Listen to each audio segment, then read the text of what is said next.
vous êtes les bienvenus chez nous, Madame Docteur Hind Iraqi, Docteur Mariam.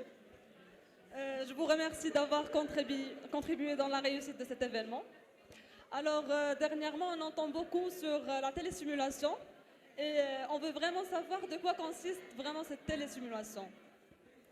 Merci beaucoup. C'est toujours un plaisir de faire de la simulation et on pense qu'il faut toujours être en présentiel. En fait, la télésimulation consiste à faire ce que vous faites habituellement, mais à distance. Vous avez un PS, par exemple, et vous avez un protagoniste qui peut être dans 2 endroits différents et tout le public peut être dans différents pays.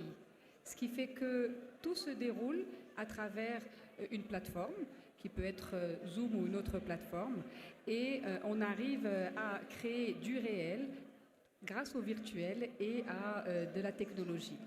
Je vous encourage à venir nous voir demain parce que nous allons avoir un patient, mais également une petite surprise qui va vous permettre de vivre la simulation comme vous ne l'avez jamais vécue. Sincèrement, c'est très fascinant comme idée, comme concept. On veut vraiment savoir plus de détails par rapport aux avantages de ce concept-là et en même temps ses limites. Alors, merci beaucoup pour l'invitation et merci pour votre question. Les avantages pour moi, c'est que la télésimulation est une simulation, je dirais, low cost. C'est-à-dire qu'elle ne coûte pas beaucoup, qu'elle est extrêmement facile, elle peut être faite n'importe quand et n'importe où. On peut être en voyage, à la maison, à la plage, partout, et en faire profiter nos étudiants.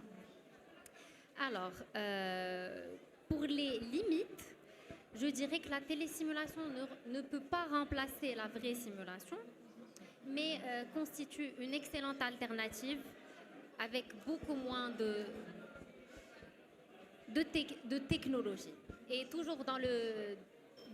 Comme on dit, la simulation est une technique pédagogique qui n'a pas forcément besoin de beaucoup de simulateurs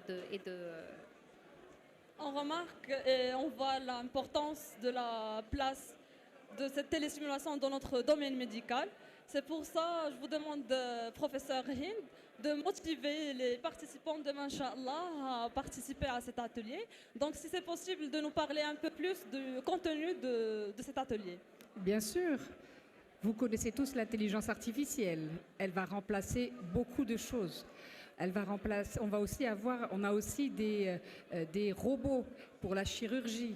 On a bientôt, grâce à cette intelligence artificielle, des diagnostics qui seront faits. Il va nous rester, par exemple, quelque chose qui va faire la différence avec les médecins, avec les chirurgiens. Vous savez ce que c'est? C'est l'éducation thérapeutique.